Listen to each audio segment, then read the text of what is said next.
طور پر فیصلہ ہو جانے کی تدبیریں سوچ رہا ہے۔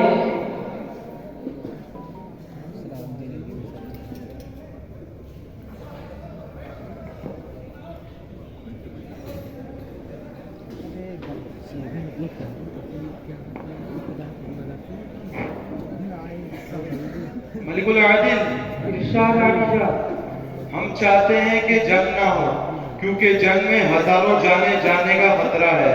ہم چاہتے ہیں کہ سانپ بھی مر جائے اور لاٹھی بھی نہ ٹوٹے۔ عالیہ، میرا خیال ہے کہ صلح ناممکن ہی نہیں بلکہ محال ہے۔ کیوں؟ اس لیے کہ یورپ کے تمام بادشاہ رچرڈ شاہ انگلستان کے جھنڈے تلے جمع ہونے کو تیار ہو چکے ہیں۔ ایسے حالات میں اگر ہم صلح کے لیے بات چیت شروع کریں تو یقیناً وہ لوگ یہی سمجھیں گے کہ ہم ان کی بے پناہ طاقت و قوت سے خوف زدہ ہو گئے ہیں اور وہ لوگ ہمیں بزدل سمجھنے لگیں گے۔ شیر کبھی بزدل نہیں کہلاتا۔ صلاح الدین کی تلوار سے دشمن بخوبی واقف ہے۔ بجائے ارشاد ہوا آمد پناہ، لیکن کیا ہم مسلمان ہیں؟ تمام جہت کے لیے صلح کا پیغام ہم خود لے کر جائیں گے۔ بہت بہتر۔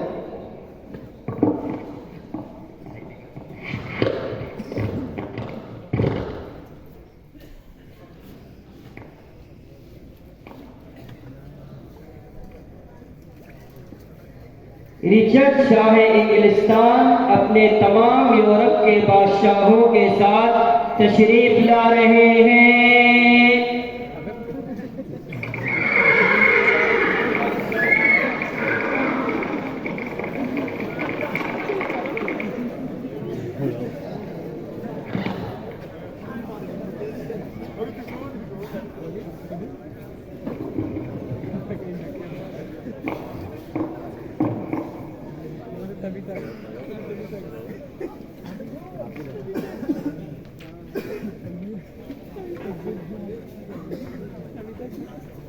غازی سلطان صلاح الدین ایوبی تشریف لا رہے ہیں۔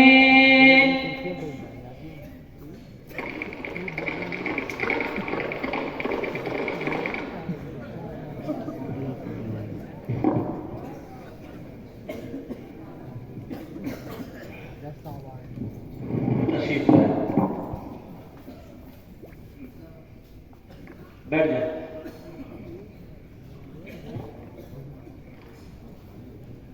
میرے معزز مہمان، میں ہوں رچرڈ شاہ انگلستان۔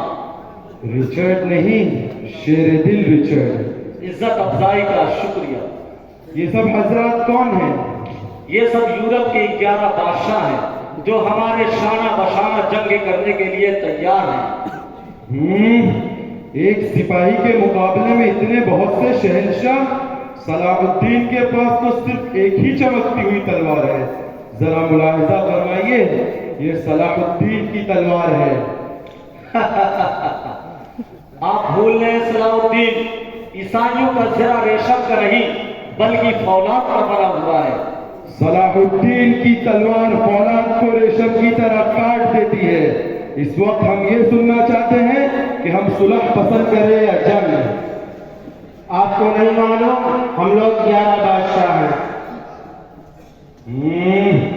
جانتا ہوں، اور یہ بھی جانتا ہوں کہ ان 11 بادشاہوں کے مقابلے میں صلاح الدین تنہا ہے، لیکن شاید تم لوگ یہ بات نہیں جانتے کہ ہمارے ساتھ ہماری ایمان کی قوتیں ہیں اور ہمارا خدا ہمارے ساتھ ہے۔ ہم جنگ پسند کرتے ہیں۔ جنگ رچرڈ، ہمیں قسم ہے اس خدا کی جس کے قبضے میں ہماری جان ہے، ہمارے جیتے جی تم بیت المقدس کو ہاتھ بھی نہیں لگا سکتے۔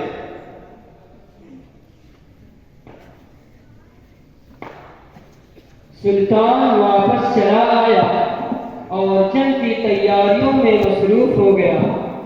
ادھر یورپ کے تمام بادشاہ صلاح الدین کے خلاف لڑنے کے لیے آمادہ ہو گئے اور سب سے اس بات کی منظوری لی کہ تمام یورپ کے لوگوں پر ٹیکس لگایا جائے اور جو کوئی ادائیگی سے انکار کرے اسے فوراً قتل کر دیا جائے۔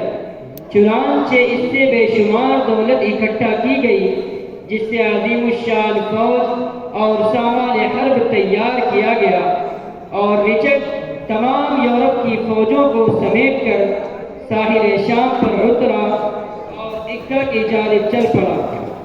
اکا پر ہلالی پرچم لہرا رہا تھا۔ رچرڈ نے اس شہر کو جلد از جلد فتح کرنے کی کوشش کی اور وہ بہت جلد کامیاب بھی ہو گیا، کیونکہ یہاں پر مٹھی بھر مسلمان تھے جنہوں نے مقدور بھر مدافعت کی۔ رچرڈ فاتحانہ انداز سے شہر میں داخل ہوا۔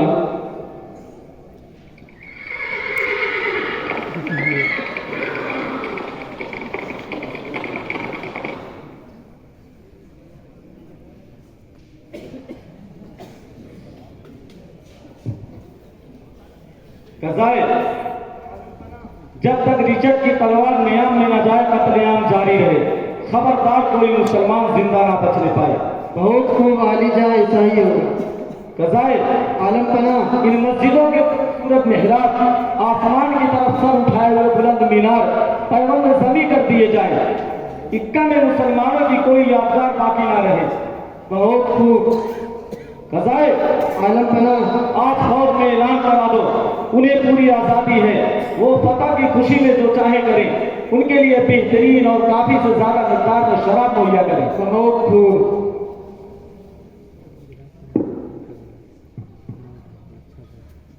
اکا کی تباہی کا حال سلطان کو معلوم ہوا، لیکن وہ اکا کی طرف نہ بڑھ سکا، کیونکہ رچرڈ کی امداد کے لیے 52 بحری جہاز جن میں بے پناہ فوج اور سامان حرب تھا آ رہے تھے۔ سمندر میں ہوا مخالف ہوئی، جس کی وجہ سے تمام جہاز درمیان ہی میں ٹھہر گئے۔ ایک خوش نصیب جوان مجاہد نے، جس کا نام منیر تھا، نہایت دانشمندی اور شجاعت سے ان 52 بحری جہازوں کو نظر آتش کر کے انہیں دریا برد کر دیا۔ یہ اطلاع سلطان صلاح الدین ایوبی کے پاس پہنچائی جاتی ہے۔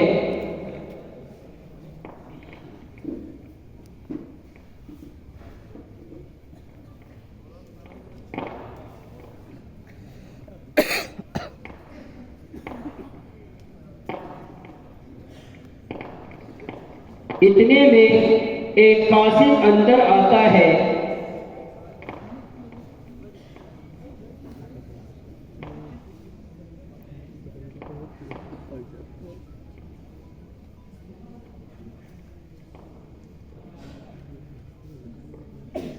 سلطان معظم، خوشخبری ہے۔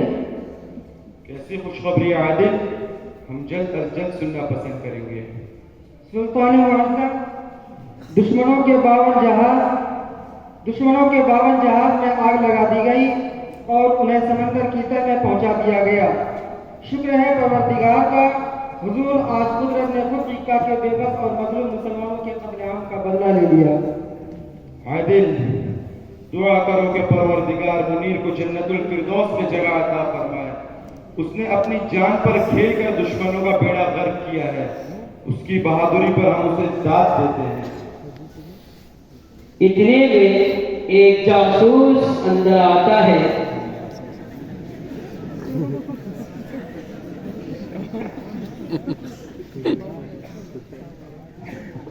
حضور خدا، آگے آؤ، کہو کیا خبر لائے ہو؟ حضور خدا اکا سے آ رہا ہے۔ معلوم ہوا ہے کہ رچرڈ سخت بیمار ہے، کئی طبیب ہر وقت حاضر رہتے ہیں۔ اچھا جاؤ۔ یہ مزدہ نہیں ہے، ہمارا دشمن بیمار ہے، اگر وہ چل بسا تو ہماری قسم ادھوری رہ جائے گی۔ عالی جان، اگر راستے کا کانٹا خود بخود دور ہو جائے تو اس میں برائی کیا ہے؟ دشمن کی موت کی دعا مانگنا بزدلی ہے۔ عادل، شاید کہ تم نہیں جانتے کہ صلاح الدین بہادر دشمن کو کس قدر پسند کرتا ہے۔ اگر رچرڈ نہ رہا تو صلاح الدین کی تلوار کس کی گردن پر بجلی بن کر ٹوٹے گی۔ اتنے میں کرمان سے شہزادہ نور الدین کا ایک قاصد اندر آتا ہے۔